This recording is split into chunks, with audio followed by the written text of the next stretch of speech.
tuve alumnas que estuvieron viviendo con ellos. Muchos de ellos están en Cuba, muchos de mis alumnos en un momento determinado fueron a trabajar a diferentes lugares y ahora vienen y tienen la vivencia del contexto socializante. Vimos los trabajos de investigación de la universidad. Recuerda que hace 2 años, 3 años, hubo un movimiento, no sé si fue en Colombia, donde unos estudiantes fueron asesinados en un bombardeo que se dio y luego a una de las estudiantes. Naranjo, ¿no? Naranjo. Sí. ¿Qué es lo que ha acontecido? Pues más. Ya te comenté en un principio que nosotros fuimos brigadistas culturales que Estados Unidos ordenó que nosotros nos retiráramos porque íbamos a ser agregados culturales. Y no les convenía. ¿Sí? Sin embargo, ¿a quiénes mandan a los agregados culturales? Pues es el amigo, o les aplican el ostracismo, como lo acaban de hacer. El PRI acaba de mandar a Brasil a una de las líderes que podía haber contenido para la presidencia de la República, porque es una mujer muy inteligente, ¿sí? ¿Cómo se llama? Ahorita se me fue el nombre de esta. Pero luego en esta cosa, yo creo que lo que estamos comentando ahorita, y regresemos al punto del movimiento zapatista, para mí es un movimiento falso, porque en primer lugar está el Instituto Indigenista, que es el que las políticas de una estructura, ¿qué es lo que quieren los indígenas? No estoy en contra de ellos, ¿qué es lo que quieren? Educación, servicios. Si tú vas a construir una carretera como le hicieron a Evo Morales, dicen que no. Si tú les vas a mandar, quieren Coca-Cola, quieren bebidas, quieren cervezas, porque es lo único que se les puede ofrecer. O sea, ¿cuál es la verdadera estructura? Educarlos para que sean médicos para su propia comunidad, ingenieros para su propia comunidad, agricultores para que sean, para mandarlos, por ejemplo, a Chapingo, para que aprendan a hacer trabajo de agricultura, de ganadería, en las montañas, en los valles. Esa es otra cosa. Pues volvemos al sistema educativo. Entonces, a mí me parece que el movimiento, tal y como me haces la pregunta, no sé si me falte contestarte más, sí, pero a mí me parece que es un movimiento falso. O sea, que no nos lleva a nada. Y qué bueno, es un distractor. Y qué bueno tener una opinión de ese calibre, porque entonces nos puede hablar de que mucha gente que se puede ir con la pinta ya tenga el dato y ya no se deje llevar por la cortina de una que están poniendo. Mira, sí, adelante. Porque por lo menos yo cuando leí los comunicados, y no estoy al tanto de lo que ha sido su comandante Marcos, tanto en la matanza de Teal, más o menos ahí tengo unos datos de que lo ordenó el Pentágono, etcétera. Pues sí, uno se va medio con la finta de lo que publica supuesto su comandante Marcos, que también ya debe tener como un montón de años de viejo. Eso también ya es algo incongruente. Es que a mí en lo personal me parece vergonzante hablar de ello, porque podría darte anécdotas de lo que se ha publicado en periódicos, que además me permito decirlo, tengo un archivo de lo que se ha publicado en todos los periódicos durante mucho tiempo. Y nada más hago así y saco la recopilación de lo que hay.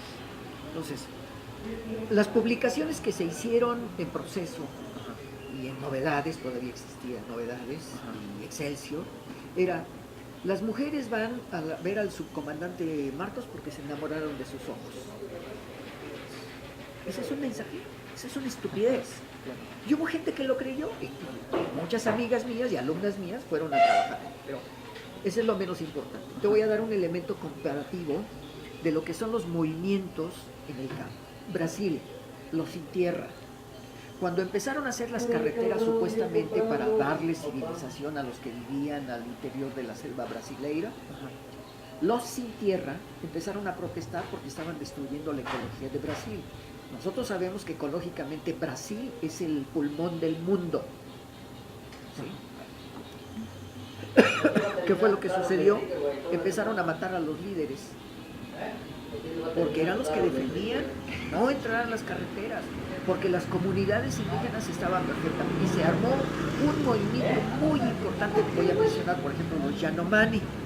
Lo que hicieron los Yanomami fue que se congregaron, fueron con su vestimenta ritual y fueron a hablar directamente con los presidentes, con la gente que estaba a cargo de todo esto, y empezaron a matar a las comunidades.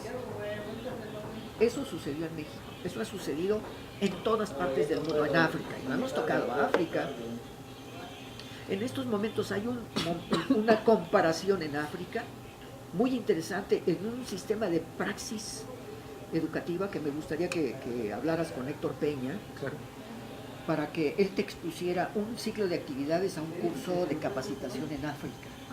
Ellos llegaron a África con cámaras de video y cámaras fotográficas y se las dieron. Les dijeron cómo manejarlas, eso es todo, para que ellos crearan su propio sistema. Aprendieron a hablar inglés, francés, alemán, italiano, solamente con las máquinas computacionales, 3 meses. Empezaron a manejarlo y me gustaría que entrevistaras a Héctor Peña. Te lo voy a poner en contacto con él para que lo entrevistes y te dé esta gran experiencia. Él está trabajando conmigo, él es mi co-conductor, pero además está trabajando en una escuela particular y maneja lo que son elementos de teatro, elementos didácticos de los avances educativos y lo está poniendo en praxis. Evidentemente estoy hablando de escuelas particulares de un avance económico muy fuerte, pero también está del otro lado, en Brasil, con un personaje que se llama, no sé si todavía viva, Francisco Gutiérrez. Francisco Gutiérrez creó una metodología que se llama pedagogía del lenguaje. Lo mismo, se le dieron cámaras, les enseñaron a trabajar y ellos crearon sus propios elementos autodidácticos en el proceso de enseñanza-aprendizaje. Ahí te la dejo. O sea, que lo que nosotros estamos viendo con los grandes avances que se han realizado en el mundo, una cosa es el avance administrativo y tecnológico, pero para el desarrollo de la economía, más no para el desarrollo del ser humano. Entonces, con lo que acabas de hablar del movimiento zapatista, yo siempre lo he dicho, que es un movimiento falso, que no concuerda con los avances de las comunidades indígenas. Si nosotros entendemos que el sistema educativo de cada comunidad es lo que Aguirre Beltrán en México escribe, los procesos del rompimiento de una estructura que se llama aculturación y transculturación. Y estos son dos elementos que se están manejando en el mundo entero. ¿Cuál es el proceso de aculturación? Pues llegas, les das una información, pero para que lo utilicen dentro de sus procesos evolutivos de su propia cultura. Es esa culturación. Transculturación, cuando tú llegas y les impones una idea y cambias su cultura y haces que desaparezca su cultura. Eso lo escribió Aguirre Beltrán desde 1940 y tantos, y él hace una recopilación. Me atrevo a mencionar que desde el punto de vista antropología, Malinowski escribe un libro que se llama Los Argonautas, y ahí nos enseña cómo las comunidades de los grupos en diferentes partes del mundo, las mujeres enseñan a los niños el proceso del cultivo y la cacería para alimentarse, y los hombres se dedican a distancias para darle los alimentos de pervivencia en las comunidades. Esto es lo que yo podría hacer una referencia histórica de lo que han hecho los antropólogos a través del mundo para recopilar la información, es lo que yo te estoy diciendo. O sea, no puedes aculturar, pero no debes transculturar. Eso es el movimiento zapatista. O sea, si el hombre de la comunidad étnica en la zona de Chiapas y Tabasco están para mejorar a la comunidad y tienen una serie de razonamientos, ¿por qué los sacas de la comunidad y los metes en una política? Claro. Entonces estás perdiendo valor, estás transculturando esos valores. ¿Por qué se encapuchan? Bueno, pues evidentemente tienen un razonamiento, porque saben que los fotografían, van y los buscan y los matan, porque esos son los movimientos de una política destructiva. Y puede salir otro líder ahí. Se nos acabó la batería aquí de la otra cámara, pero estamos de regreso con el señor Carlos que me está comentando. Sí, bueno, yo creo que hay algo muy interesante de lo que está aconteciendo, no solamente en México, en el mundo entero. Yo creo que este cambio de gobierno nos está dando una pauta muy importante para entrar a la economía del mundo. En México no necesitamos que entre la economía del mundo, de ninguna manera, porque nosotros tenemos nuestros propios recursos y algo más importante que voy a decir. Las experiencias fuera del país me han permitido decir que la gente que ha sido preparada en México tiene una cobertura internacional. O sea, nuestro sistema educativo es uno de los más importantes porque es diferente al mundo entero. Mira, En universidades europeas, universidades latinoamericanas, en universidades en Estados Unidos, hay mexicanos preparados dando cátedra de doctorado. Y una de las cosas que a mí me llamó mucho la atención en Washington, tuve la oportunidad de ver grupos de oaxaqueños, grupos indígenas, dando clases, ya son doctores en lingüística, enseñando mixteco, zapoteco, náhuatl, en universidades en Estados Unidos y en muchos lugares de Europa. Quizá mi más importante experiencia fue en la Universidad Internacional Menéndez Pelayo, cuando fui invitado para dar cátedra de antropología cultural a los grupos de verano. Ajá. Y la verdad es que me quedé sorprendido. Yo iba con mucho temor porque era una de mis primeras experiencias, pero me di cuenta de que conforme pasaba el tiempo y las preguntas de los estudiantes de todas las universidades del mundo que habían llegado a La Coruña, a la Universidad Internacional Menéndez Pelayo, pues me di cuenta que nuestro sistema educativo era diferente. Yo tenía una preparación totalmente fuera de contexto de la mayoría. ¿Por qué me atrevo a decir esto? Porque nosotros somos liberales, republicanos, progresistas. Y tenemos un sistema educativo que, gracias al libro de texto gratuito creado por el presidente López Mandela, nos dio una cobertura de una filosofía nacional basado en todas las revoluciones, desde lo prehispánico hasta lo contemporáneo. Encontré mexicanos dando cátedra con un nivel intelectivo y un nivel de preparación excelente. Tan es así que hoy veo, diario lo consulto en los periódicos, gente que ha ganado concursos internacionales, matemáticas, jóvenes estudiantes de secundaria y preparatoria, gentes que han manejado la computación, la robótica que se ha ganado en Estados Unidos y en Alemania. Fíjate nada más, con esto te digo todo. A mí me parece que OCDE está diciendo que los mexicanos estamos reprobados en matemáticas. Eso no es cierto, por favor. Estamos reprobados en la prueba enlace, eso sí, porque está formado para un contexto generalizado. No podemos aplicar lo capitalino a lo urbano y a lo rural. Y no podemos aplicar lo urbano-rural a lo capitalino. O sea, son errores. Lo que decía Chaufet,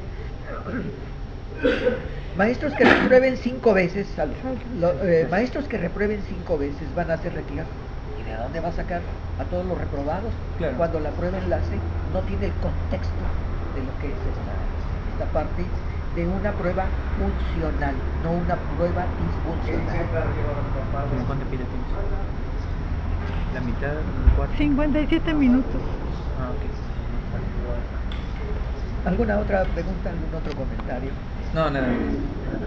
Bueno, yo creo que lo que estamos haciendo en estos momentos es una parte muy importante, y me permito decir que en el proyecto 2013, que es televisión por internet, y que nos dirigimos a 52 países en el mundo entero donde nos escuchan en habla hispana, pues estamos teniendo una cobertura de respuesta por todo lo que nosotros comentamos. Tenemos más de 70 locutores, y los 70 locutores tienen expresiones específicamente sobre diversidad de temas. Proyecto 2013 lo manejamos en un programa que es los lunes de 6 a 7 de la noche, que se llama Alternativa México, y todos aquellos que presentan proyectos de trabajo están canalizados en ello para que sus proyectos tengan una cobertura. Todo el que presente proyectos va. Tenemos otro programa que es los miércoles de 5 a 9 de la noche, que se llama Conciencia Planetaria Internacional, donde hablamos de los más diversos temas. Son prácticamente 4 horas de expresión, en donde tenemos Skype con diversas partes del mundo. Y los viernes, que es de 7 a 8 de la noche, pues tenemos un programa que es prácticamente a nivel pues de editorial periodística, en donde pues hacemos análisis de los periódicos, de lo que se pronuncia en la televisión, de lo que se pronuncia en la radio, De lo que me comentabas. y bueno, pues ahí hacemos los análisis de lo que se comenta y lo que se escribe. Ajá. Procuramos no entrar en contradicción, Ajá. pero siempre damos la información de qué periódico es, quién es el